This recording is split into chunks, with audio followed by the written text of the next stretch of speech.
2014 में जब देश ने अभियान शुरू किया था, तब देश में हर दिन पैदा होने वाले वेस्ट का 20% से भी कम प्रोसेस होता था।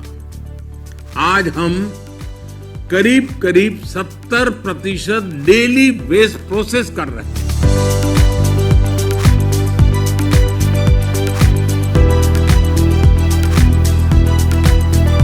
સ્વચ્છતા અભિયાનને સ્વચ્છ ભારત મિશનના માધ્યમથી દેશવ્યાપી બનાવ્યું। વડાપ્રધાનશ્રીએ સ્વચ્છ ભારત મિશનથી જનજનને સ્વચ્છગ્રાહી બનવાની દિશા માટેનું મોટું કાર્ય કર્યું છે। આ કચરો ઉઘરાવી અને પીરાણા ડમ્પ સાઇટ ઉપર લઈ જવામાં આવે છે।